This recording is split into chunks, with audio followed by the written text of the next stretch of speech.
And welcome, Hoosier fans, to another disappointed episode of the Assembly Call, as today your Indiana Hoosiers fall in West Lafayette at Mackey Arena to the Purdue Boilermakers.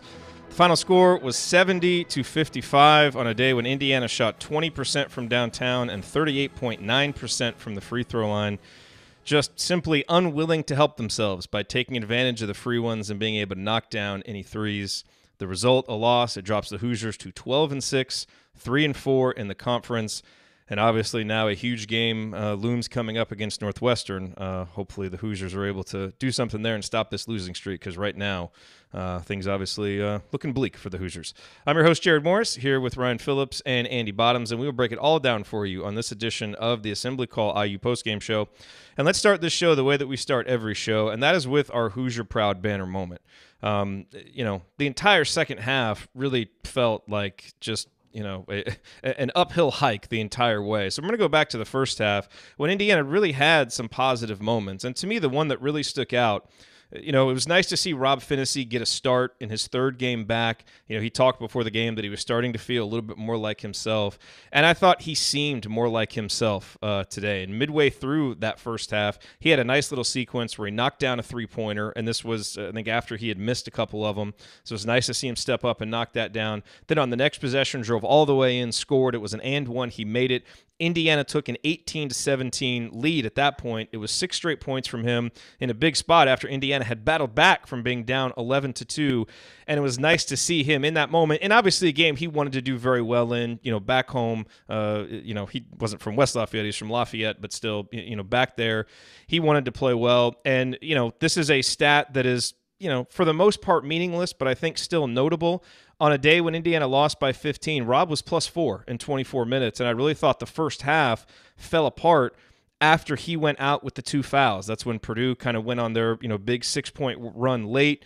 They ended up, using that momentum then at the start of the second half to build their big lead. But if we're looking for positives on a day when there weren't very many of them, getting Rob Phinisee back to being Rob is so important for this team moving forward, and I thought we saw some of that today. He finished with 8 points, 3 boards, an assist, a steal, and I thought that stretch that he had in the first half when his team really needed it to get some positive momentum, he stepped up and delivered. So nice job today from Rob. Today's Hoosier Proud banner moment is brought to you, as always, by our friends at Hoosier Proud and Home Field. Both brands were started by an IU grad, and all Hoosier Proud and Home Field apparel is designed and printed out of Indianapolis. At HoosierProud.com, you'll find great State of Indiana-themed apparel, plus our official Assembly Call logo t-shirts, all while sending 10% of your purchases to causes around Indiana like the Hoosier Veterans Assistance Foundation. And at HomefieldApparel.com, you'll find the comfiest and most unique licensed IU apparel available anywhere. And right now, until end of day Sunday, January 20th, Home Field Apparel is hosting a massive flash sale to celebrate IU-Purdue weekend. I don't really know if you feel like celebrating right now. Maybe if you want to drown your sorrows in buying a new sweatshirt, then you should go to HomefieldApparel.com, because they're giving 30% off all apparel when you use the promo code AC Rivalry. That's the letters AC Rivalry, all one word, at checkout for 30% off all apparel at HomefieldApparel.com. And that includes the vintage Bison logo hoodie t-shirt, or hoodie sweatshirt with the tri-blend material, which Andy is rocking here for the show, as well as the IU Champions t-shirt. And again, the promo code AC Rivalry for 30% off at HomefieldApparel.com. Flash sale ends on Sunday. All right, it is time to move the ball, find the open man, and get some opening thoughts from the rest of our team. We will start with Andy Bottoms. Andy, your Bottoms line on this Indiana loss. Yes, in addition to being comfortable, the sweatshirt is a great thing that you can use to cover your mouth and scream obscenities into while you're watching a game like this. So for anybody that is looking for something, that's a good one to have. I didn't see that on the product description, but maybe they should add that. It's also like a special feature that not everybody gets to know about, but it is. It's also very, very warm, and so if you're watching a game and getting frustrated, it's great because you'll just lose weight from all the water you'll shed from sweating. Oh, good. 2 added benefits. Fantastic. I mean, this game to me was all down to IU's inability to make shots. The defense was not great at times, and I think they gave up over a point per possession over the entirety of the game. They certainly did, given the numbers that I'm looking at. But 4 of 20 from 3.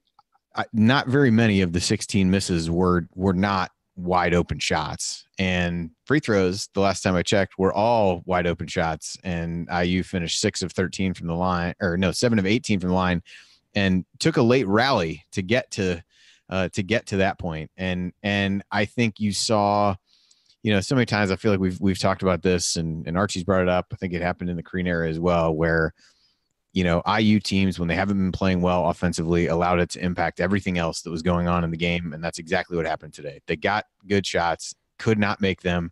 And gradually the defense just kind of wore down, gave up open looks, and didn't give up. But the effort level that was there in the middle of the first half, when IU really surged back to take a lead, really went away, because the team just seemed completely devoid of confidence and really unable to make anything happen on the offensive end. And again, I think we're at a point where trying to figure out what the team's identity really is at this point. And I certainly don't know, but they can't survive out performances where they miss this many wide open shots. They can't survive performances like they had from Romeo today, who really just seemed to, completely lose his confidence and was looking around at referees every time, he didn't make a shot toward the end. And it was it just looks like a team that's broken at this point. And unfortunately, there's not situations in the Big Ten that are going to allow you, to get back and feel better about it, because now you go in another road game to Northwestern, who has struggled, but at least is coming off of a win last night against Rutgers. And then your home game in the midst of this stretch is against Michigan. And I'm not sure if Michigan plays again between the time that they lost today and when IU plays them again next weekend. Presumably they'll have a game at some point in the middle of next week. But just to really, this team looks lost right now and completely, without answers for the things that are problems. And it really, while I didn't think the effort for the most part in the first half rivaled what we saw in the Nebraska game, I think the more that the game wore on and the bigger the lead Purdue got, the more the effort, at least on the defensive end, resembled what we saw against Nebraska. Yeah. All right, Ryan, over to you. What do you have to rant about today? Yeah. Anything? Can you think of anything? Nothing. Try really hard. I bet you'll come up with something. Really tough for me to come up with something today. Look, the problems for IU are obvious. It's on the offensive end. I think the defense, it just starts to collapse when they lose confidence on offense. Or Andy sort of alluded to that. I know the defense gave up points on 5 straight possessions to start the game. So I mean, well, let's not get into the start. I'm sure we'll talk about that. But the thing is that we've talked about this. When you don't knock down open shots, the defense collapses. Every time IU was driving today, they were driving into a group of players, because Purdue has just collapsed on everything and handed them wide open shots. And people can talk about, well, the offense isn't getting anything done. Like, what are they doing? They're getting wide open shots. They're just not making them. And at some point, it's like, if you don't have shooters, this is kind of what happens. And yes, it's on the coaching staff to recruit shooters. And trust me, they're trying to do that right now. They know they need to have guys who can hit open shots. But, Zach McRoberts was 0-4 from 3, and none of his threes were contested. They were wide open. Juwan Morgan missed. He was 1 of 4. I know we don't expect Juwan to just consistently knock down threes all the time, but he was 1 of 4, and he had 3 open threes that he missed. Same with Romeo Langford, 0 of 3, had 3 open ones. Rob Phinisee had 2 pull-ups that were kind of contested that he missed, but his other threes were open. I mean, Al Durham got some off of reversals that were open and he missed. I mean, I don't expect these guys to hit 80% from 3, but when they're wide open, standing like they're in an empty gym, you should make some of those, at least half of those. Even if you're a poor shooting team, you should make half of those. And then to go to the free throw line and just not be focused enough to make your shots. I realize this team is tired. I realize this team is worn down. It's been a struggle this year. There's no question about it. The injuries have affected this team. There's no question. There's no getting around that. And it's not an excuse. It's the truth. When you can't practice fully, when you can't, keep yourself consistently at game health, it's a problem and it wears you down. But at this point, this team, it is what it is. They have to fight through it. They have to find a way to fight through it and break through and get to that second wind, because that's the only way they're going to advance. They're going to do anything this season, is if they fight through that. This season is what it is right now. It's been a disaster injury wise. at this point, the roster is what it is, and you've got to move past it and figure something out. And that's on the coaches and it's on the players to figure it out. But I hear people talking about, well, the offense doesn't get anything. You know, it's what are they running on an offensive system? They're getting wide open shots, and they got wide open shots against Nebraska. They got wide open shots the game before that. They have to hit them. And at some point, I know everybody used to have a heart attack when Tom Crean would say this. They say, what was the problem tonight? And he'd say, well, we didn't make open shots. And we've got to make shots at some point. And people would have a heart attack. Like, no, you've got to do other things. You have to make shots at some point. You really do. And 4 of 20 is unacceptable when you're standing alone on the 3-point line with nobody within 10 feet of you. You have to make at least half of those shots. If you're not going to do that, you're not going to win on the road in the Big Ten. You're just not. And it doesn't matter what happens. All right. So you're right about that. You have to make shots. You're also right about the fact, as we've talked a lot about, that injuries are an issue for this team, okay?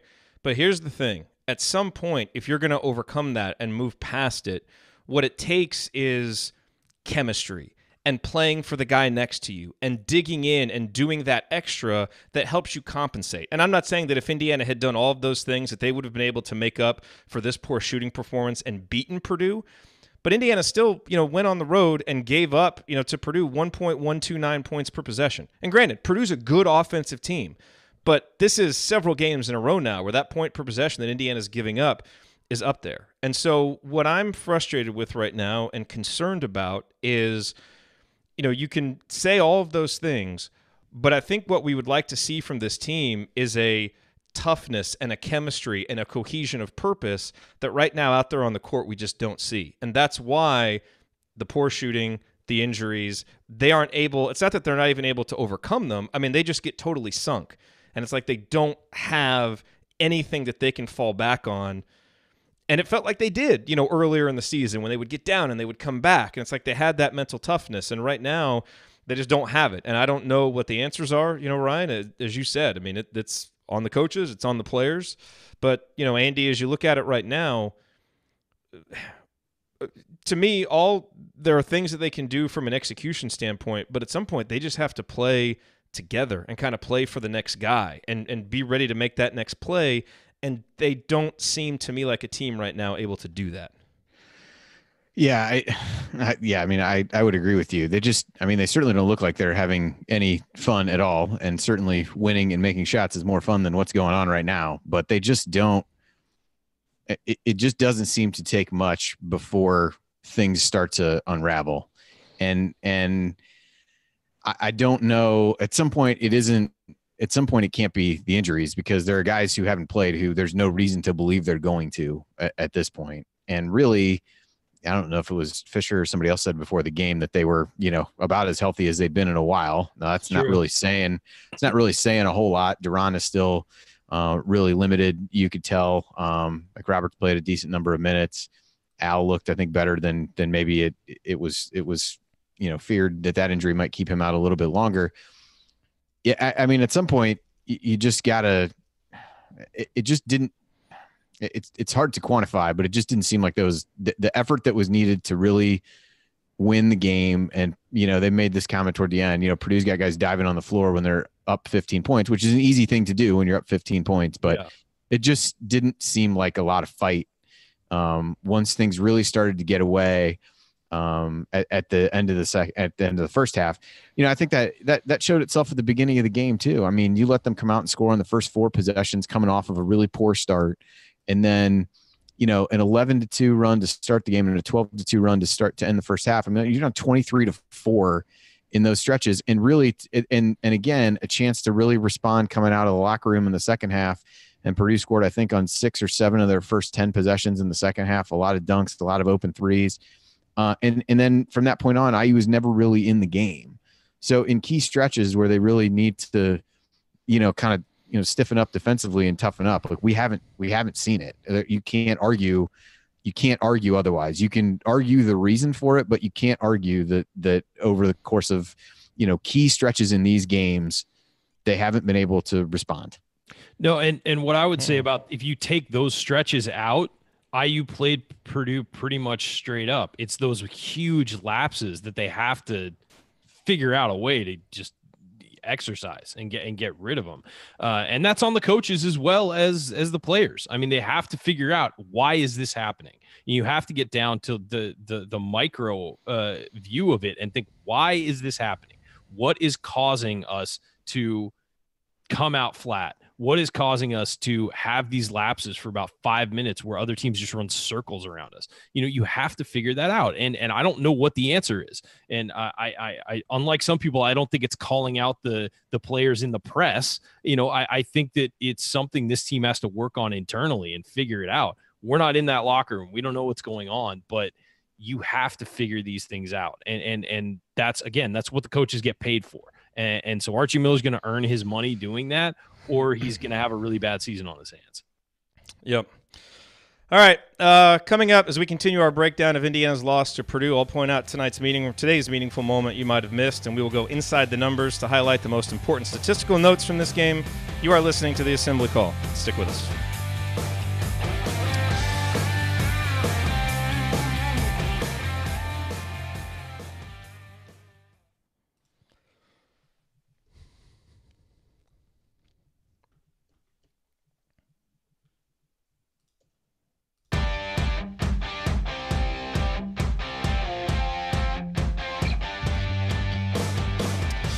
You're listening to the Assembly Call IU Postgame Show. I'm Jerod Morris. I'm here with Andy Bottoms and Ryan Phillips, and we are picking up the pieces from another disappointing Indiana performance in Mackey Arena as Purdue bludgeons Indiana really for about the final 24 minutes of this game en route to a 70-55 victory.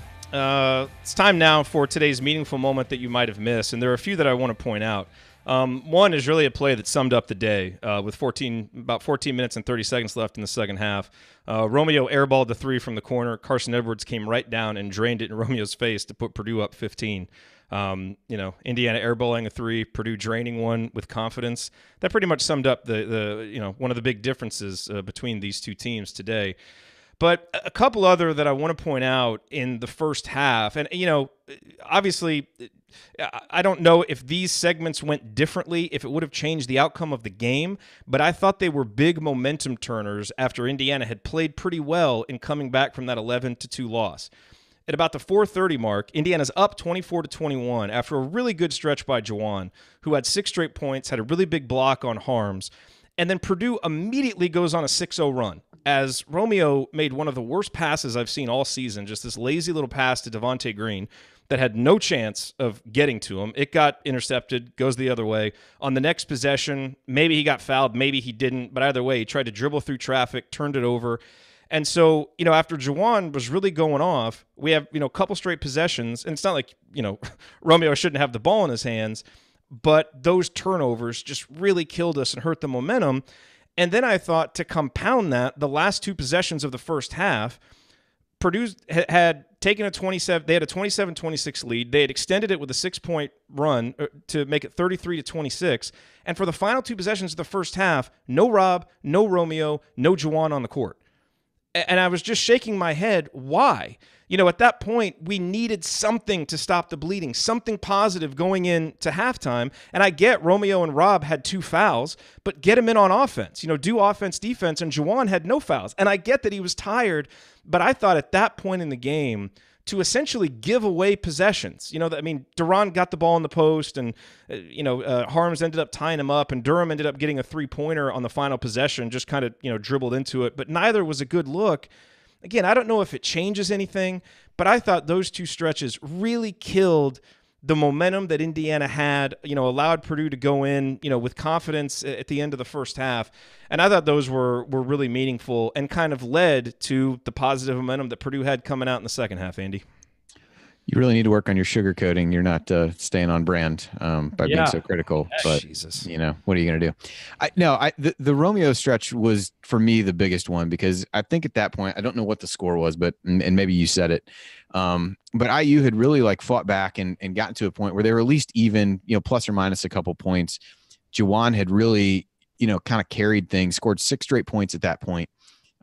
Missed a free throw on an and one opportunity, but had scored 6 straight really off of, if you go back a little bit further, there were kind of 3 bad possessions before that. Demezi took that weird runner. Clifton Moore tried the hook shot where they're just like begging him to turn to the baseline and he would not do it. And then Devontae has a turnover. Juwan scores those 3 baskets and you kind of feel like, all right, you've stemmed the tide without Romeo. And I didn't, certainly the idea of bringing him back in at that point to not be so disconnected from the game for 17 minutes of, what would have been 17 minutes of action. If you don't bring him back in, to say, hey, go back out and start the second half after you've basically been a spectator the first time. It seemed like a spot that made sense to really get him back in the game. But I think defensively, he was so worried to commit another foul that he played timid. And then I think, Nogel Eastern was incredibly physical with him defensively and did a really good job and really kind of threw him off when, a couple whistles didn't go his way early. And at that point, it was the right move to take him out. I did think it was odd that Juwan was out at the end of the half. Even that, dead ball that went out of bounds that was before the shot clock violation, which was, I think, the next to last possession of the half, put him back in during that stretch. The flip side of that is you've got 5 guys on the floor. Somebody has to know there's 8 seconds left. Like nobody even looked at the rim until the horn went off. And, the Al 3 at the end was just kind of like, somebody had to shoot, but it was. Yeah, those stretches were huge because at the same time, and this is where, struggles offensively leading to issues on the defensive end, Purdue scored on a ton of those possessions there, and it was all dunks and Eastern shots around the basket. And the reality is the Eastern is a guy who, maybe easier said than done. Make him make a shot outside of 8 feet from the basket, play off of him, do the same thing, quite honestly, that everybody's doing to IU and try to force him to make shots where they basically let him get a head of steam going at the rim, which is exactly what he wants to do every time because that's where he's going to be able to score. And I just thought, those stretches were really key. And as I mentioned before, while you would have liked to see a better response coming out of the locker room, that didn't happen either. And really at that point, it seemed that there was, sad to say, but it didn't really feel like there was a chance that IU was going to come back in the game given the end of the first half and the beginning of the second. I saw Seth Tao, he's at the press conference, just tweeted, Archie Miller said, I thought Phinisee started to play well before he picked up that second foul. Yeah, he did. And things really fell apart when he went out. And you know how many fouls Rob finished the game with? 2. So I understand a guy gets 2 fouls. You want to take him out, all of that stuff. And I think Archie has been a little bit more open with that this year, playing guys through foul trouble. But I don't know, like in a game, well, he did, but that's part of what I'm talking about. Rob's back. He's playing well. You've got a little bit of momentum. I don't think you need to pull him just because he got that second foul in the first half. When you're kind of facing an uphill battle, an underdog on the road against Purdue, things need to go right. And like I said, Indiana really lost momentum after that. So, yeah, look, you guys know, I like Archie, but I thought some of the decisions he made at the end of the first half really worked against Indiana keeping the momentum that they had built, and I think that's a shame. I would have liked to see what the game flow would have been like outside of that, but anyway. I don't disagree with you about his decisions late in the first half at all. I think that I'm sure there's mulligans he wants to have on that. Again, though, if Phinisee picks up his second, if he picks up his third on the next possession, we're calling Archie Miller an idiot. No, we're not, because I've been consistent with it. No, you aren't. Other people are. Who cares what the other people are saying? That doesn't make it right or wrong. Many people are doing that regardless. What I'm saying is, no, it's the process of the decision that matters, not the outcome of it. And to me, in that point, with Rob playing well and you building some momentum, you don't just take him out. And if he picks up the foul, fine. But maybe he finishes with 3 fouls. I'll play devil's advocate here. I will say that they built momentum and they were playing pretty well.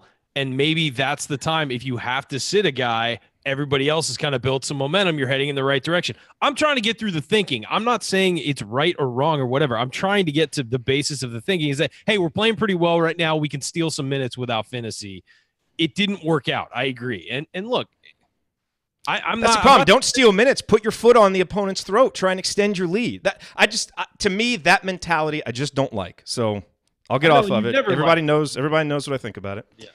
And well, it's one thing. I think there's 2 schools of thought on that. There's one is go take him out when it happens, and then figure out if you can find time to put him back in for a little bit. Kind of what he tried to do with Romeo, which also backfired. But I don't necessarily mind taking him out after the play, but having him sit the remainder of the half, given the complete lack of other options in the backcourt with Romeo also with 2 fouls. I think that's where it gets a little bit hard to figure out. If you want to take him out, like give him the awareness, like, hey, you've got 2, let's be careful out there and put him back in, something like that. Fine. You're right, Andy. But yeah, I don't know. That was my bigger issue with it, was not the immediate decision, but he was playing well, and he was given, and Justin Smith, for, as well as he started, I don't know that he had too many points kind of following his really hot start, but he and Juwan were really the only guys to do much of anything in the first half. I think if you look at other shooting, I think everybody outside of those two was 3 of 13 in the first half. And again, they're open shots for the vast majority. Any other meaningful moments that you guys have that you want to point out before we dig into a few of the numbers? Do we really have to go into the numbers? No, we do. I mean, I'm tempted to come up with something just to put it's off on, having to look at the numbers. But it's on the script. I'll tell you. It's on the script. Sugarcoat the stats, I believe, is what it says right here. So that's what we'll do next. If you look at the numbers, and let's just dive into the numbers. The first thing I want to say is, you look at the numbers. I'm shocked IU shot 43% from the field. Shocked. I thought it would be in the low 30s. From 2, they actually were 18 of 31, which is unbelievable to me that it was that high, because it just looked like every shot was contested inside the 3-point line. And that's the thing. We've been talking about this for weeks. If you cannot make open shots, every shot you take inside the 3-point line, inside the paint, is going to be not contested by one person. It's going to be contested by multiple people, because they're just collapsing and collapsing and collapsing and leaving that 3-point line wide open. We saw this with one of Tom Crean's teams too. What year was it where they had no shooters with Noah Vonleh? 2014. That season was a disaster offensively because nobody could knock down an open shot. It's the same thing. It doesn't matter who the coach is, who the player, or what team you're on. If you can't hit an open shot, it makes defending you really easy, because you just play off of the guys and dare them to hit shots. Indiana's got to make shots. And that's, again, on the coaching staff to work with these guys on their shooting. And we've offered many times to come in and help shot doctor, but they haven't. I don't think we've offered that. I think you have offered. I've offered that. Yeah. But for real though, like, it's on everybody to make these guys feel comfortable from 3 and start making it. That's the modern game. You've got to knock down shots. You've got to hit open threes, and shooting 20% from 3 on the road, you're going to lose. I'm sorry. In the Big Ten against a good team, you're going to lose every time you only hit 20% of your threes, because the other team's going to do better than that. In the modern game, that's going to happen. And you can talk about, well, the offense isn't producing results and it isn't producing XYZ inside, blah, blah, blah. But if you can't hit an open shot, there's nothing you're going to be able to do inside the 3-point line that's going to get you good looks. It's just not going to happen. Well, and I think you saw that from some of the, I forget which replay it was. They showed one. It wasn't the goaltend from the first half. It was in the second half. Just had to slip that in. But it was a shot from like kind of through the backboard. But you saw, I mean, pretty much every defender on Purdue has a foot in the paint at that point, just daring guys to make shots. And again, I mean, I'm to a certain extent, the fact that IU shot as well as they did from 2-point range is pretty surprising, given how much Purdue was really, really packing it in. But at some point, you've got to find ways to have guys that can make shots, or you've got to try to do something different offensively, because what they were doing, the screens around the top were not really leading to any meaningful shots in a lot of cases in the first half. I know I wrote that down. So to play offensively the way that they have been doesn't really help. There was one other stretch that I wanted to touch on, and I don't know what the score was when this happened. It was a little bit it was after Wheeler hit the 3 in the second half. Purdue went a stretch of 12 possessions where they only scored 3 times and had 5 turnovers. No, actually 6 turnovers. I'm really good at counting. So turned it over on half their possessions in that stretch. And IU made up 4 points during that stretch. Like that's a decent chunk of the game, a game that had roughly 60 possessions. That's like 20% of the game that IU had a real opportunity to kind of claw their way back in, and never scored on multiple possessions in a row. And Romeo got blocked. He missed 2 other shots inside. He missed 2 free throws, actually got blocked twice, missed 2 shots inside, and missed 2 free throws during that stretch. Like that was a chance that at least you can put a little bit of game pressure on. And so while maybe too lengthy of a segment to be a moment, even in stretches where, and I attribute some of that to Purdue's carelessness at that point, given how much they were ahead, those turnovers, to more so than IU's defense. But that was a stretch where, I mean, you give up 6 points in 12 possessions, you should be able to really chip away more than 4 points at the lead, where you're just kind of nickel and diming things to get to a point where you can actually get back in the game. And so there were, even as bad as it seemed in the second half, there were opportunities to get back in the game, and IU never was really able to seize any momentum whatsoever really once that stretch happened that we touched on in the first half where, there were a couple turnovers from Romeo and they scored 3 straight possessions. Like IU never had any sense of momentum at any point following that.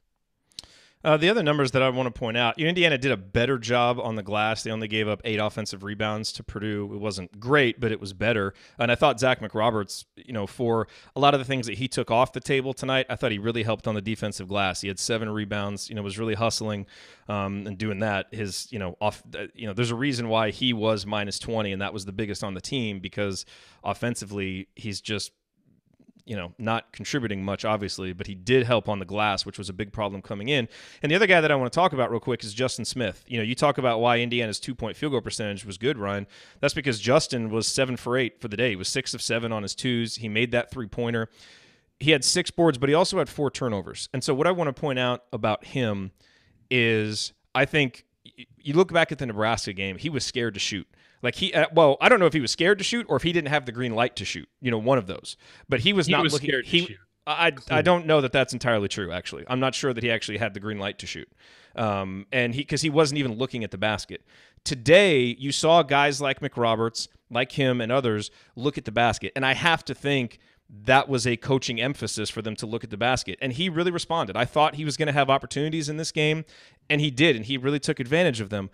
But his efficiency in the half court on possessions when he shot the ball and didn't dribble was like 2.25. On possessions where he took more than one dribble that wasn't just a dribble to get himself in position for a jump shot, he was not good. And so this continues to be the dichotomy of Justin when he is getting his offense and offensive rebounds as a spot-up shooter, running in transition, as a cutter. He is very efficient. When he tries to do anything off the dribble and create, he really takes Indiana out of its offense and just tries to do things that he hasn't shown himself able to do. So I credit him and the coaching staff, Andy, for kind of shifting up his mindset from the Nebraska game and him being more aggressive looking at the basket. But I think we've still got to prune out some of those just wasted takes where he's trying to do something off the dribble and he just hasn't shown this season that he's capable of it yet. Yeah, I did think I thought he did a lot of good things early and really kept IU in it. The shot fake that they, showed a bunch of times where, really took advantage of the fact that, he had made that corner 3 earlier, was able to, again, as you said, shot fake, 1 dribble up, make the shot. I did think he played well there. And I think what you bring up with him dribbling, I think that's a point that could be applied to a number of guys. And I think that other than Romeo in a lot of cases, and in some Juwan, the amount of dribbling that doesn't really generate any kind of momentum or lead to scoring opportunities is pretty high. I mean, and that was a pretty big, complaint of the Crean era with the, dribble weave out top and all those kinds of things. This team has some of the same issues. It's a lot of dribbling that's not really getting anybody anywhere. And really isn't making the defense move. And when they've moved it with the pass, they had some success. There was another, I forget which play it was, but Jim Jackson even said, he's like, the ball movement was substantially better on that possession. It led to an open shot. There's just too much meaningless dribbling that isn't getting you closer to the rim, isn't trying to get you downhill, and doesn't really make the defense do anything to react. And so I think that's a comment that you're probably rightly putting on Justin, but I think one that could very easily be attributed to any number of other guys on the roster because the dribbles just aren't forcing, anything you do offensively should be in an effort to make the defense react to whatever it is. And there are too many dribbles in a lot of these possessions that don't really force the defense to do anything. And some of that is the defense not respecting guys to be actually, pull up and make shots, but otherwise, it's just not aggressive movement in a number of cases. Devontae Green also 3 turnovers in 14 minutes. This was one of his worst games of the season today. Ryan, anything you want to say to close out here? No, I'm good. We're done. I think we got Jerod to not talk about stats very much. So that did work, Ryan. So that's a positive to take from. Classic deflection. Okay. All right, coming up on the Assembly Call, we continue our breakdown of Indiana's loss to Purdue. We've got to talk more about Romeo. We've got to talk more about Juwan, Indiana's leaders. We will talk about their days coming up here on the Assembly Call. Stick with us. What's next?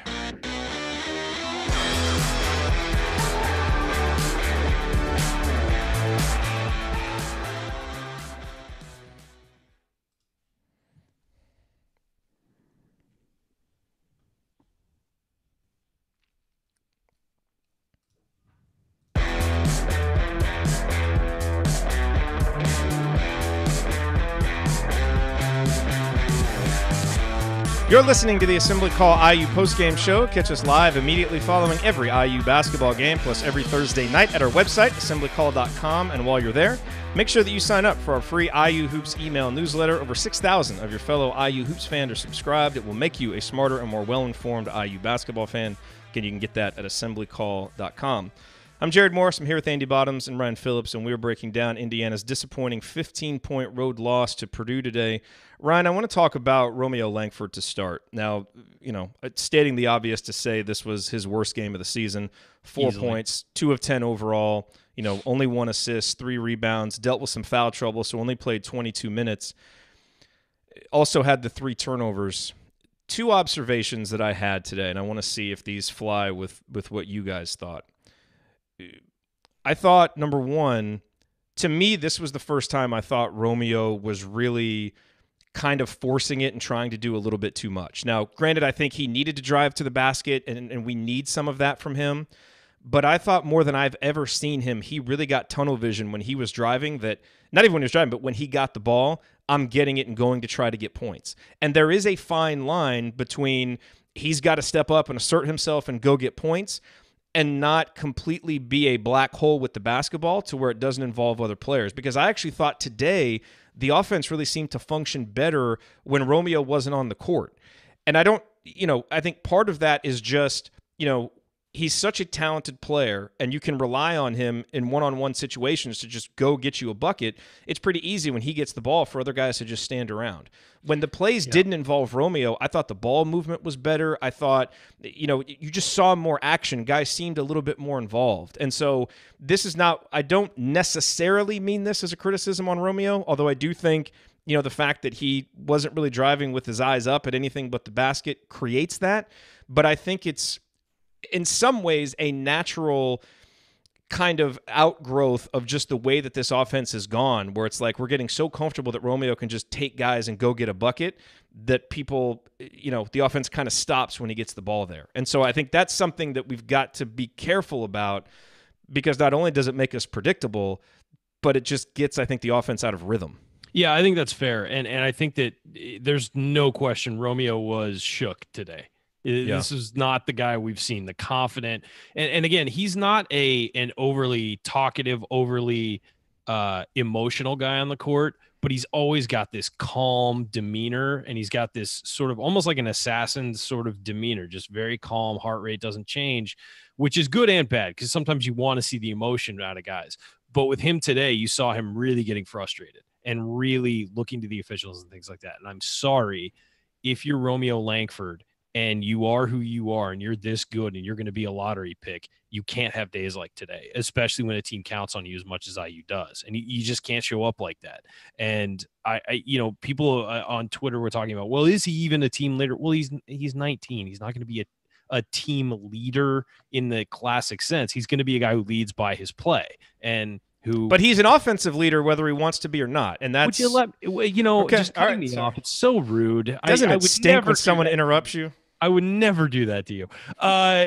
No, but I think that, he leads in different ways. And what I was going to say is he leads by giving other guys confidence by the way he's playing. And that's where his leadership comes from. It's sort of leading the way as opposed to being a, rah-rah, get in a huddle, pump guys up way. It's by example. And you can't have days like today. Now, I realize, again, Romeo's thing is driving. And when the entire key is filled with all 5 opposing players, it's tough.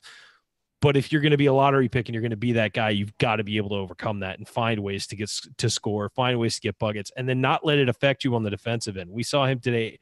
He didn't airball that 3. I know people were saying he airballed. I think it hit the underside of the rim, and then he walked back down on defense, and he let Carson Edwards get one off right in his face. And that was the end of the game for me. I mean, Purdue was up by a decent amount, but I mean, that was right there. It's like, okay, well, there's nothing left for this team. And so Langford, we all know he's insanely talented. We all know the reasons why he's special, and he is special. And guys do have bad games. It just happens. But at the same time, you can't do that on the road and expect to be successful. We need Romeo Langford to play well in this situation, and he did not. And he's going to need to play well against Northwestern. He's going to need to start to go back to sort of hitting some open threes. And also, we've seen him close out games with strong stretches. He needs to do that earlier. And I've talked about that for a while. I think he and Morgan need to be guys who step up in the beginning of games. If these things are going off the rails early, they need to step up and do something. And if everybody else is flat, they can't be. And I know, look, the slow starts and the long stretches where nothing goes right are on everybody, coaches, players, everybody. But your stars do need to step up and stem the tide at some point in those situations. And if they want to be stars, if they want to be considered stars, if you want to be all Big Ten, if you want to be on a winning team, if you want all these things, you have to take it on yourself and step up and make plays when things aren't going right. And that's something we haven't seen them do necessarily all the time. We see Romeo make plays and be a fantastic player throughout games, of course, but sometimes it needs to happen when it needs to happen. You know, when the chips are down, you need your guys to step up. And I think that's something I want to see more from him. If I have any complaints about him as a player, that's it. And you know, it's funny because late in the game, he seems to have a lot of confidence shooting the ball from three up until today and just firing from any angle or whatever. But then early in the game, you don't see that from him. So I think that he needs to have that killer mentality from the jump in games. And I think Juwan Morgan does too. Yes, not even stepping up when the chips are down. It's stepping up when the chips are even so they don't get down. You know, that's part of the problem is sometimes the guys don't get going until we're already down and there's desperation. And that's and I guess what I way mean to win consistently. You know, you've been having struggling starts. That means you can't do that. You cannot let things just sort of go. I mean, I would love to see on a first possession of the game, just have Morgan run a pick and roll with Langford and just every time, just run it. Prove to us you can stop that. And it's two of the best players in the Big Ten. Prove to us you can stop that. When you can, we'll, move to something else. But I think it's also worth noting that one of the best parts about pick and roll is what happens when you run a pick and roll. And I know this is a little inside basketball, but when you run a pick and roll, the best way to stop it is for other people to help, not the two defenders involved with the pick and roll. I mean, the surest way to stop it is for other people to help. That leaves guys wide open on the perimeter. That's where a lot of IU's wide open threes come from.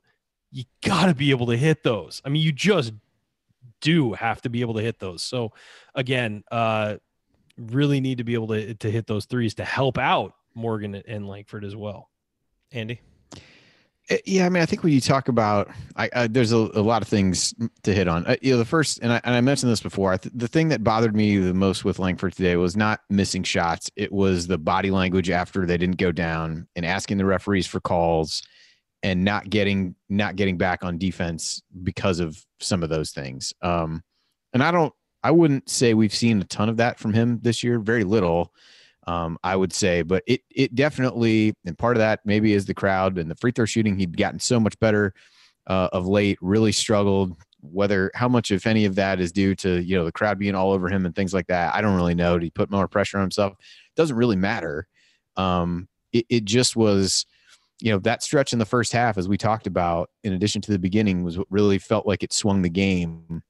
And at some point, whether vocal or not, there have to be more guys who just say, I'm not going to give up this basket on this possession to turn the game.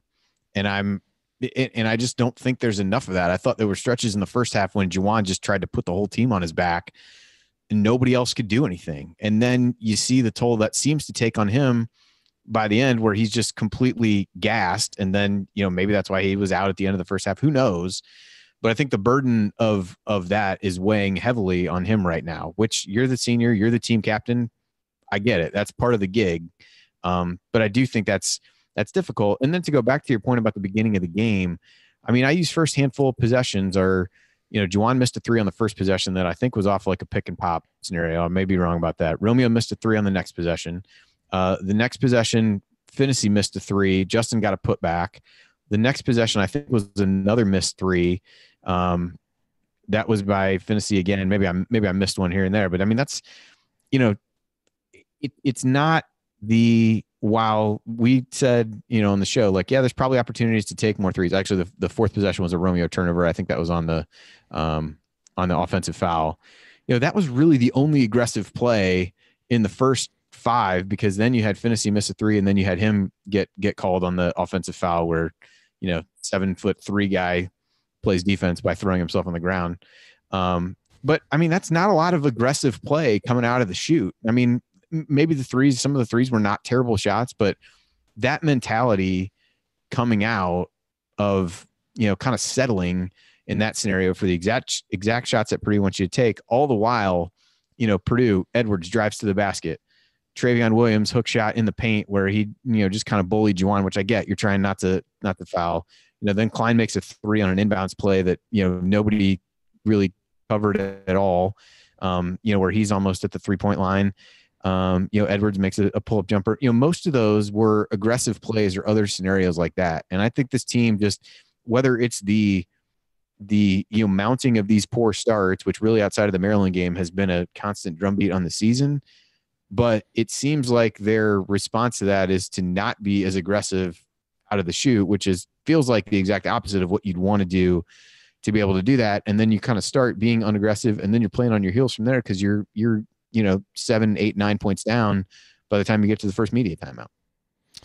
Let's talk a little bit more about Juwan. And this might be kind of an odd statement to make, but Juwan did enough individually to contribute to a winning effort against Purdue, right? 14 points, 6 boards, 5 assists, 3 blocks, 3 steals.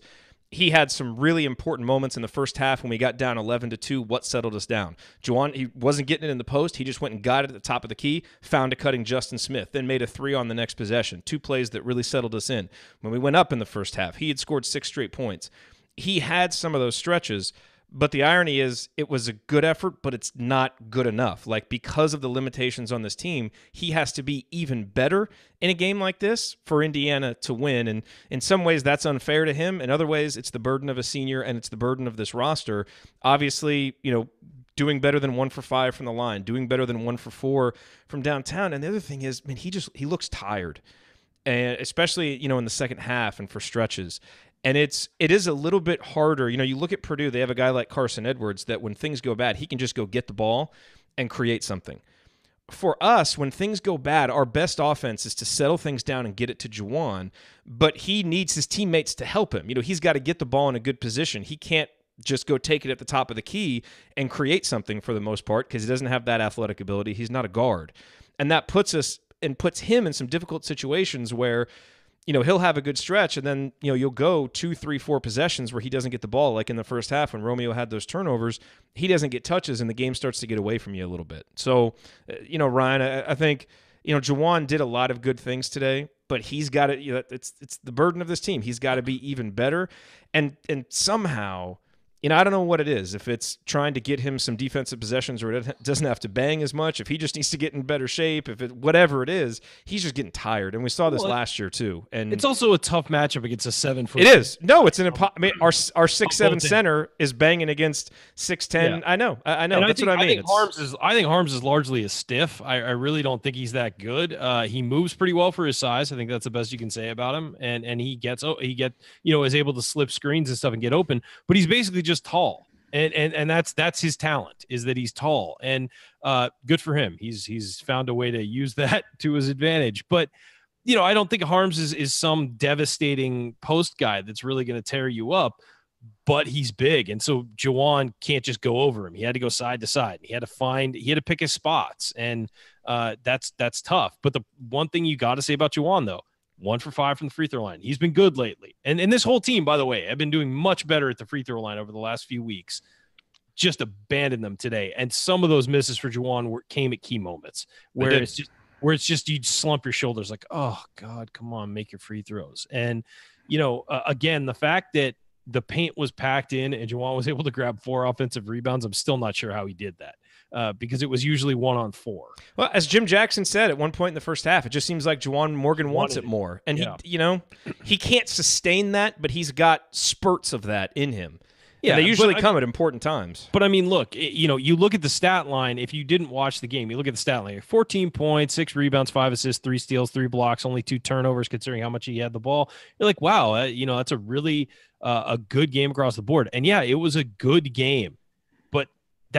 They need way more than that, considering what we got from everybody else today. And that's the real problem, is that he needs help. And, there are times where there was one time he found McRoberts, he got doubled. He found McRoberts wide open from three. And Zach just, I'm good for Zach to make some shots late. Maybe that builds some confidence, but he found McRoberts. I mean, there's nobody on that half of the floor, and he caught the ball and shot just an awful three. And I mean, it was the right shot to take, but you could clear, he rose up with no confidence. And it's like, there just has to be somebody else on this team who steps up. Somebody else has to step up, and somebody has to be able to make an open shot. And you recruited a guy like, for example, Demezy Anderson. I think that Archie wants Demezy to get in the game. That's why. And you see the limitations he has today. You definitely his did. First play, he didn't know what they were doing on the out of bounds play. And you see the limitations. Again, a freshman who's not a top 50 recruit is going to have some growing pains and limitations, and he has limitations. But the one thing he can do is shoot. That we know he can do is shoot. And so you can tell that's probably why Archie's been saying publicly, we're going to try and get him in the game more. Clifton Moore, they tried to get him in the game more. The reason why, because he's tall and has length, and that's something we're missing right now with all the injuries. So just somebody else has to step up. And whether that's Rob Phinisee, whether that's Justin Smith getting more of a green light from three, whether that's Demezy, whoever it is, somebody else has to step up to help those guys, because like Morgan and Langford simply can't do it all on their own. I know neither one of them had their best game today, but you're on the road against Purdue, which is a good team that's been playing really well. You need to step up. And by the way, the coaching needs to be better too. I mean, he needs to find the right spots to bring in a guy like Demezy or Clifton or whoever else. And I mean, honestly, given what I've seen from Deron Davis so far, I think they're going to have a serious conversation about shutting him down for a few weeks and let him just get fully healthy. Like, he just doesn't move well right now. God bless him for trying. I really, for getting out there and trying to tough it out, but he's not ready to be back. So, all of this stuff, what we have to, what I think the ultimate answer here is that this team needs to find a shooter that can knock down open shots and spread the floor and put pressure on that defense to spread out and give Juwan Morgan and Romeo Langford the one-on-one opportunities that they need to. And look, the bottom line in one respect today, what's Romeo averaging on the season? 19 points. He scored 4. If he gets his average, there's your 15 points right there. So, some things happen today that you need to happen on the road. You need a role guy to step up. Justin Smith scored 15. You need another guy to make a few key plays. Rob Phinisee had 8 points. If Romeo just has a normal game, Indiana's right there in this. And this was a really inopportune time for him to have his most disengaged and I thought just, struggling performance, for lack of a better term. Andy, last word on this, and then let's go to the final segment. Yeah, I mean, I don't have anything else to add on that. This team doesn't have enough and doesn't have enough to be able to survive a performance like that from Romeo or Juwan. Had it, had Romeo scored as many as Juwan did, and it went, Juwan the opposite. Like, they're not going to survive that scenario. I do think, you guys quickly referenced Demezy and Clifton playing more. You didn't see Fitzner today at all. I thought, if you want to look at why these guys aren't playing, I like that. And I texted you guys this during the game. I mean, I like that Archie didn't yank Demezy after, didn't know what they were doing on the inbounds play, really got bullied on the defensive end, and he left them in to try to play through it. And I get it. And I like that. And I think that's what people want. But at the same time, you've got to understand, if that's what you're going to clamor for, that's what's going to happen. These guys, if you want these guys to play mistakes, you're going to be able to watch and see why they haven't gotten more minutes when everybody's pounding the table to see why they haven't played more, which ultimately goes back to the coaching staff knows. Now, they also seem to realize now they've got to make some changes because what is happening is not working. So I'm glad to see that happen and it not just be talking about playing these guys more and actually doing it. But again, Clifton Moore makes a drop step toward the baseline. He's got a layup and he forced a, 8-foot jump hook because that's what he's comfortable with. And that's what he feels like he can do in the game, and Demezy, gives up, easy post position, gives up an offensive rebound to the same guy that takes a shot immediately after not running the right inbounds play. Like, you're going to see why these guys don't play. And so it's fine. So it also can't turn into like, I really wanted to see these guys play, and then the next thing everybody's jumping on Twitter saying they need to pull this guy's scholarship, which I'm sure happened on the Assembly Call account today, which thankfully I was not running. So I wasn't looking. I was much more disciplined today. You gotta look at it both ways. You can ask for these guys to play, but be prepared to see why they weren't playing in the first place. And if you want to give them rope and hope they can figure it out and ultimately look back on it later after the season. So in some ways, credit to Archie for giving those guys an opportunity and not having a quick hook. But they also didn't really give you a whole lot when they were in the game today for as much as everybody wanted them to play. So it remains to be seen how much they're able to build on that, what that means for Fitzner. Does he, kind of rebound from this and get minutes? I don't think this was a particularly, good matchup for him for the most part, just in terms of the physicality of the game. We've kind of talked about that a little bit. Maybe he can pull guys away from the basket. But I thought Juwan early did a good job of getting Travion Williams in foul trouble. He'd been really impactful for Purdue, but wasn't a guy that was going to be able to guard a guy like Juwan that can put the ball on the floor and go to the basket. So he did a good job with that. But then you turn to Harms, who's a little bit more mobile, and presents a little bit more of a challenge to shoot over. So that was a much nicer way to describe Matt Harms than what Ryan. Well, I had a lot of much more charitable. I mean, again, he might be, but he's 6 of 8 from the floor. If you told me that IU could bring a guy off the bench that could make 6 of 8 shots, you'd be pretty damn excited about it. Yeah, I'd love it. Matt Harms is the way he chooses to play defense and act like he got hit by a truck every time there's physical contact on him. I could do without. But here's the thing about Matt Harms: being able to cut to the basket and actually finish. Here's the thing about Matt Harms: he's 7'3" and has figured out how to use that to his advantage. God bless him. He doesn't have a whole lot of discernible basketball skill. That's what I mean when I say a stiff. He's just a big, tall guy who can catch the ball an inch from the hoop and dunk it. If we had a guy who could do that, I'd be fired up. I'm not ripping him for that. I just don't think he's got a whole lot of basketball skill. Now, he's making it work for him. God bless him. But it's not one of those guys you go into the game and you're like, oh man, we really got to shut down Harms. Like you just kind of bump him off the block and he rolls to the basket unimpeded for a dunk. Yeah, we saw that.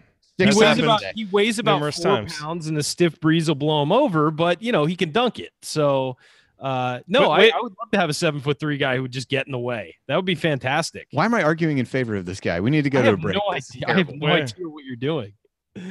Way to lose with class, Phillips. Way to lose with class. He's a stiff, but he did well today. Good job. All right, coming up in our final segment, we hand out our game ball, hit any other storylines we haven't hit, and then in last call, we'll deliver our final thoughts on Indiana's loss to Purdue. You've entered the no sugarcoating zone. Stick with us here on the Assembly Call.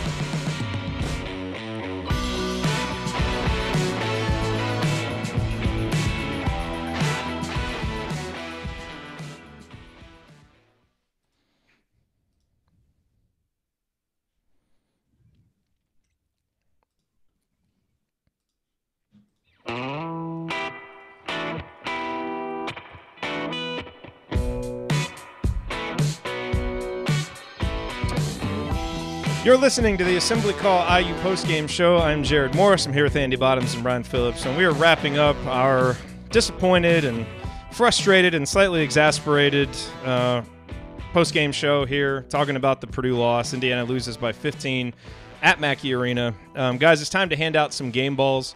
I'll jump in and go first with this one. I'm giving mine to Juwan Morgan for a lot of the reasons that I mentioned before.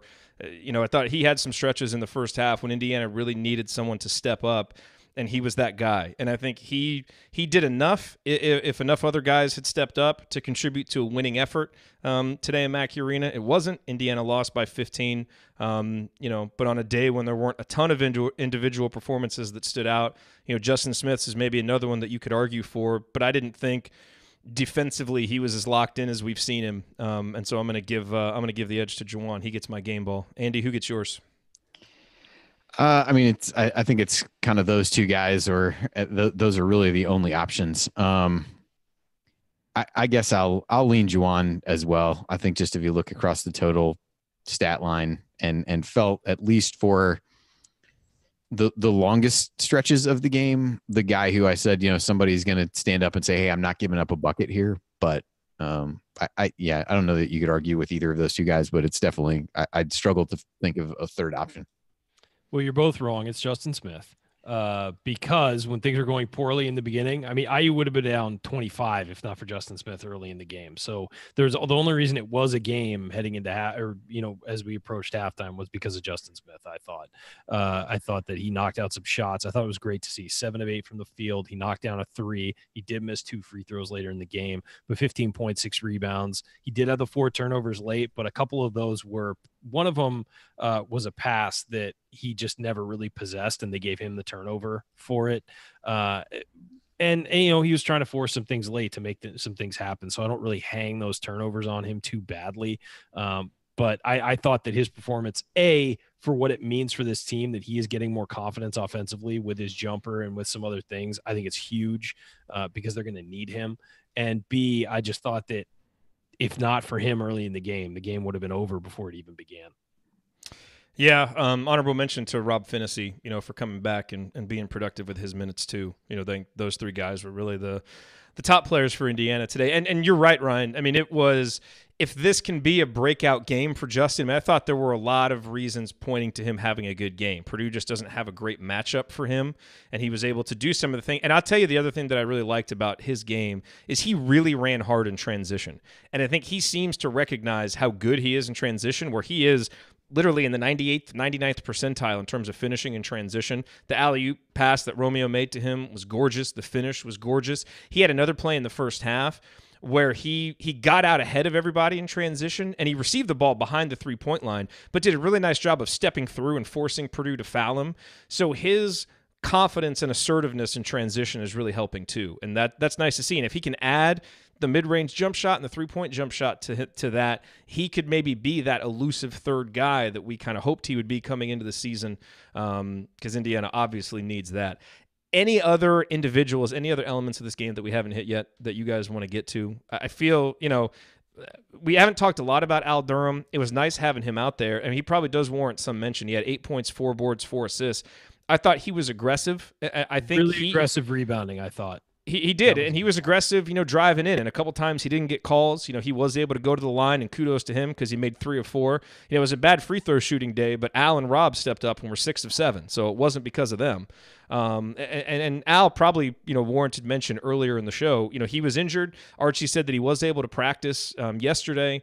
It's nice to get him out there. And I'll tell you what I feel like we've seen from him the last few games is matchups like this that used to swallow him whole. I think he's doing a much better job of staying in the game, finding ways to contribute, finding ways to battle the physicality and assert himself some. And so I was impressed. I thought he did some positive things with his minutes out there, Andy. Yeah, I did too. I mean, I think everybody came into the game not really knowing what, if anything, you were going to be able to get out of him. And I thought he performed well coming off the bench as when you're bringing him in for a McRoberts, if that's who he's subbing for, he definitely gives you a little bit different look. But I thought he was aggressive on the drives, had 4 assists as well, and no turnovers. So in a game that IU, struggled to kind of create, looks for other people, he was one of the guys. He and Juwan had, 9 of the 12 assists for the team. So I thought I was relatively impressed with him. And I think it kind of matches a little bit of, the eye test with him, I guess, just in terms of his efficiency. I mean, over the course of the season, his offensive rating is over 100 at the, almost 105 at this point, which is really pretty solid for a guy who, is likely to be your 4th, 5th option. I think there are, plenty of games. If you say, hey, I get Al Durham to chip in 8 points, 4 rebounds, 4 assists, you're going to feel, if those are performances, and I think that's what you look at from this game. This is, maybe where the sugarcoating begins. If you get performances like this from Justin and from Al, like those are things to build on for those guys. The problem is this team can't afford, the margin for error is really slim based on the way that they're playing, based on the way the offense is performing, and quite frankly, based on the way the defense is performing. That had really been a calling card earlier in the season. Just isn't a lot of margin for error. So while that's a great, complimentary performance from him, there's too little, other guys did too little. You alluded to Devontae a little bit. I thought he had a pretty poor game. I mean, he made the one driving layup, had a couple of rebounds, but 3 turnovers, was credited with a couple blocks. I thought it was a really down game for him, as it was maybe a chance to kind of slip back into that, can he be a change of pace guy off the bench that can provide some scoring and some things like that? Was a difficult performance for him today. And again, one where, he for the game used 21% of the possessions. Like, that's just not a good recipe for IU. And I thought really struggled at times when he was charged with defending Edwards. I thought he struggled to contain him. And those one, he just literally drove right by him. And I know it was at the end. I think it was the one that Edwards missed the dunk on, but just kind of stood there and let him drive right by. So I thought he really struggled. So if you're going to let him drive by you, yeah, if ever there was a game for that quote, this was it. But I think we've hit on everybody else. Duran, I think they tried to get him some minutes, but he's just still physically not there. I'd almost be in favor at this point of just let the guy rest and get right. With Williams, he was a little bit of a better matchup where his lack of mobility because of the injury is not as big of a deal, but he keeps trying to kind of plug him in for a few minutes here and there, and I'm just not sure that's doing anything well. By the way, the chat mob is very adamant that Justin Smith was the game ball. So they're disappointed in the electoral college voting here that the popular vote did not. What win do you out. know? The people agree with me. And the worst part of all I'm that. Sorry, I'm sticking with Juwan. I thought Justin was great. I thought Juwan did more overall in this game. Man of I the would agree. people. Doesn't make Justin had more highlight plays and more plays that stood out, but I thought Juwan overall did more little things that could have potentially contributed to a win if other guys had stepped up. So I'm going to stick with my vote, Andy, but I do want to give you one more opportunity to change it if you want to. I'm going to stick with mine and even go so far as to chastise people who've done this, because now look at what you've done to Ryan. And that's really the worst part of all of it. I can handle the disagreement. I can respect your opinion. What I cannot handle is the fact that he now feels empowered and emboldened by your support of his selection. This might signal a turnaround. I want you to all think about what you've done. This might signal an important turnaround in the Ryan Chatmob relationship, which was very frosty for a little while. But this might signal a turnaund. You were just making that up to make yourself feel better. No, that was in there. There are messages that prove it. Can we skip the Northwestern preview? I don't feel like looking ahead right now. We're going to talk about it on Banner Monday, which we're going to do on Tuesday again this week because of the Martin Luther King Jr. holiday. So that'll be on Tuesday. The Northwestern game is Tuesday, right? Yes, it is. It will still take place on Tuesday. I believe it's a 9 o'clock. Tip. I mean, Northwestern they've had some close losses. So, no game in the Big Ten is easy, but yeah, it's a 9 o'clock tip, I believe, Eastern time. By the way, Chad says, Ryan, bring up Morgan's bad slip screen D. Yes, Morgan got beat on some slip screens. Yep. Justin also didn't communicate with Romeo on one play where Klein got an open three, got lost a couple times, and let Grady Eifert get rebounds on him and get open threes. So for every mistake Morgan had on defense, Justin did too. So I don't. Yeah, to me, those things kind of even out. And we've talked about this before, is that if one guy misses an assignment, it makes everybody look bad. So we don't really know necessarily. I mean, you have to go back and watch the film to see, like, was it actually his fault or was he overcompensating for somebody else or whatever? But yeah, no, it was just bad. It was just bad all day. I mean, there really weren't, it wasn't just one guy having a rough day. But yeah, Harm slipped a bunch of screens on Morgan and had dunks on him. That's how he was getting those points. Yeah. No, I mean, Juwan wasn't perfect by any means. No. Okay, let's go to last call. You're listening to the Assembly Call IU postgame show. Remember that because you're an Assembly Call listener, you get 15% off of your entire order at HoosierProud and HomefieldApparel.com. But right now, until the end of the night on Sunday, you get 30% at HomefieldApparel.com when you use the promo code AC Rivalry. 30%. So go there, get your Tri-Blend fleece sweatshirt. Andy, do you want to pop the collar a little bit and show people? I don't want to do that because I'm afraid that Coach Tonsoni will bench me in any kind of scenario, as his stance on popping the collar, popping the shirt is well known at this point. It is. Okay, so don't do that, but just know that it's a great sweatshirt and you should get it. And if you go to homefieldapparel.com and use the promo code AC Rivalry, you can get it for 30% off. Okay, let's go to last call. Closing statements on another disappointing loss, road loss, another disappointing loss overall, and another disappointing loss to Purdue. So a disappointing Saturday afternoon for the Hoosiers. Andy, why don't you lead us off? Yeah, the 4-game losing streak is never ideal. That goes without saying. It's funny to look back at how each individual loss has kind of been its own thing, and has they've each been kind of frustrating in their own way. And I think a signal of some definite challenges and some definite things that this team is really struggling with. And I think you can start to see in a game like today as it really started to get away from them early in the second half, how much of a toll it seems to be taking on them. That being said, they've got to find a way, whether that be coaches, players, whoever is leading the program right now has to find a way to dig back out of this, because there won't just be a layup to be had on the schedule. And we've talked about that and beaten that to death at this point. So they've got to find a way to, kind of motivate themselves and get back up off the mat, which I think we all hoped for today and didn't really see at the beginning of the game, saw in the middle of the first half, and then really didn't see, as you said, for, maybe the last 24 minutes, where they really just struggled to gain momentum and really be able to string together good possessions defensively and offensively at the same time. That even when they were getting stops against Purdue, they weren't able to score enough. And it's, 2 straight games where you scored under 60 points, 55 or less in 2 straight. And even, the Michigan game only scored 63. Michigan gets a lot of credit for that from a defensive standpoint. And on a per possession basis, that game certainly wasn't bad. But this is 2 straight that really struggled, and the book is out on IU right now. Guys are just going to dare people to make shots, and help off of everybody, quite frankly, and keep a foot in the paint and force IU to prove that they can make shots. They're going to have to figure out either ways to change something offensively with how they want to get the looks in the lane that they want, or they've got to figure out some guys that can start consistently making shots, or some actions that are, freeing up shots for them that they want, because doing what they've done the last 2 games isn't going to cut it against good competition. And so Tuesday becomes a real potential turning point as you get into the Big Ten season, and they've got to find a way to get this win against Northwestern. It's a winnable game, despite how IU has been playing. But if they don't get it, you're really, staring down a pretty lengthy losing streak if you can't find a way to get this one. So, maybe 1 game is all it takes to get the momentum. Maybe it'll take more than that, but it's got to start there, because just not getting enough on the whole from the team at this point, and they've got to figure out how to dig their way out of it. Great chat Bob comment. Someone just came in and said, "You guys are still here? You're still talking about this loss? The players are already playing Fortnite." I mean, Andy and I would have been out here a long time ago, but Ryan has just wanted to keep this going on and on. So that's why we're still here. Ryan, gotta get in our requisite quota of sugarcoating, as they say. Yeah, so that's right. Got to get that in. We're getting paid, so we gotta overdo it.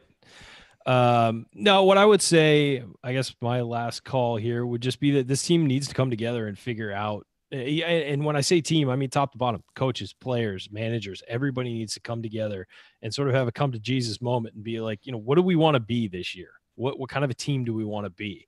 And realize that it's not just about effort. It's about being smart. It's about being balanced. It's about being, in this for each other. It's not just individuals going out and, well, I did my job, where's yours? And I don't think that we have kids like that on this team, but I think that it's worth noticing that these guys need to be able to communicate better on the floor. We saw a lot of defensive lapses today because there was no communication. They need to communicate. They need to be able to, attack the defense and have confidence in each other that they can each, have confidence in each other that they can all succeed offensively. And that means hitting shots. That means, making your free throws when you get the opportunities. I mean, they have to be confident that in each other, or they're going to fail, or they're going to feel like, oh, I've got to force a shot because nobody else is going to do it. And I think that it's just, there's a lot of awareness that needs to happen, particularly among the leaders. If we're counting Romeo as a leader and we're counting Juwan as a leader, those guys need to have awareness of when they need to step up and maybe put the hammer down a little quicker. But yeah, just a really, really tough game to watch today.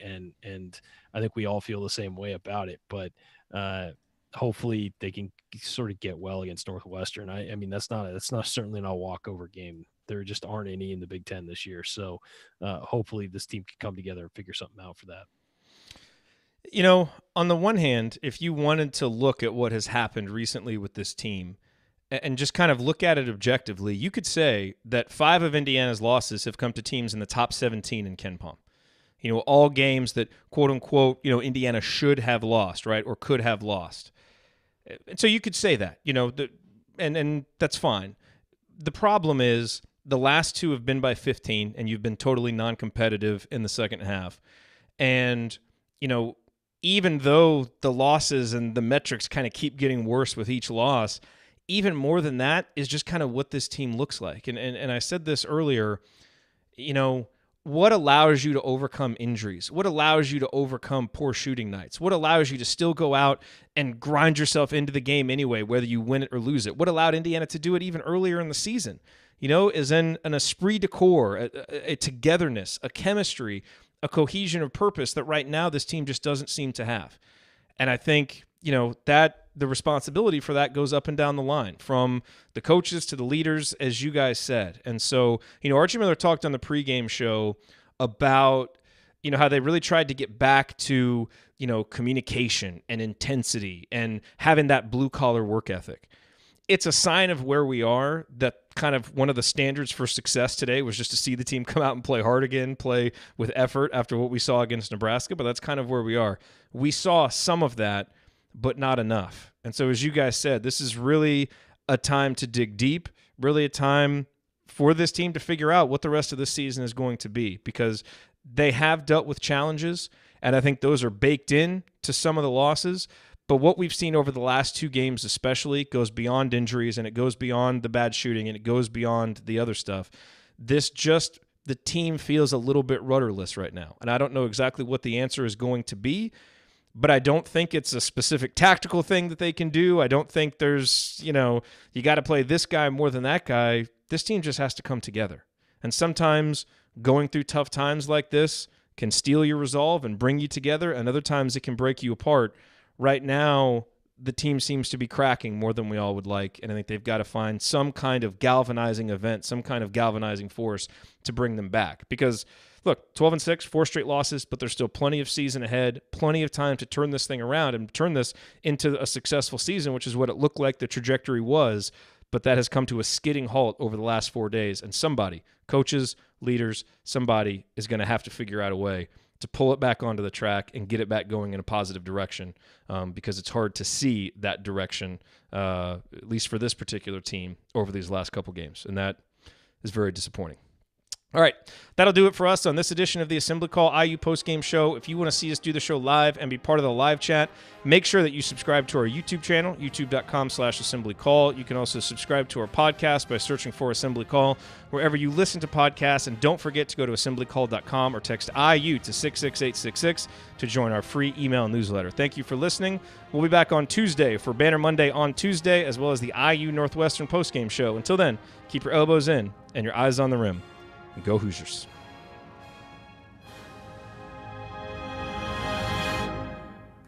Thank everybody for coming out. All right, I got to get out of here, folks. Thank you. And cut. Well, that was fun. That was long. We went long. Yeah. That third segment, or maybe it was the second segment. I don't know. It was long. Whatever. There's a lot to say, a lot to get out. A lot of sugar to coat onto the layers of this game. Oh, dear. What a swell guy. Thank you. I appreciate that. Oh, you're talking about Dockage. Okay. Yeah, whatever. Such a asshole. Hey, we'll take it as a compliment. Publicity, right? That's what I tweeted. I was like, thanks for the support, Dan. I got texts from a couple people who know Dockage, and they're just like, dude, you got to tell me this story. It's really nothing to tell. No, it's a really pathetic story. It's really nothing to tell. A guy who I'm fairly certain has never listened to anything that we've done. So it's a very, very sad. But apparently thinks we said Romeo was better than Oscar Robertson, I believe, is what was in one of the things. I don't know. What the fuck? Somebody was like, "Oh, are these the guys who said Romeo was better than?" He goes, "Yes." I was like, not so sure. Oh, he said yes to that? Hold on. I think so. Oh, Dan Dockage just followed me. What the fuck? Oh, man. What a big day for you. I picked up a follow. Just block him and mute him. That's hilarious. What a big day. God. What a big day. This is a huge day. Yeah, we're proud of you, Ryan. Yeah, we are. Never been more proud of you than I have been right now. Oh, man. Lord. Anyway. No, God, that was bad. That was not good. That was bad. I don't know. They don't look they don't look very together, man. Yeah, that's the most concerning thing. Yeah, I don't think. I mean, kind of like I said, the losses are all unique in their own way, but the the toll it seems to be taking, and the way that the like joyless look of, the way they're playing right now is probably the most concerning, because it just doesn't. Oh wow, like your thing that said clueless as usual. Mm-hmm. Yeah, he replied to that too. This thread did not work out the little fanboys anticipated. I've always said being honest with IU fans is the only way to go. Fanboy sugarcoating doesn't cut it. I'm sorry, what? Is that an I'm sorry what, like you didn't hear it, or an I'm sorry what, like I just couldn't really follow it. Yeah, I don't know. Go look at it. I'm not repeating it. All right, I will. Anyway, who knows? Oh well. I don't want to think about him. It just drags me down even more. Yeah, we can be done replying to him. There's just no point at this point. Yeah. Who knows? Perfectly fine. Anyway, all right. Well, we'll see what happens on Tuesday. Yeah, we will. Good Lord, that'll be a late one too. Even better. Yes. Even better. All right, go Virginia. Oh. Yeah. Later, guys. See ya. All right. See you later. See you, everybody.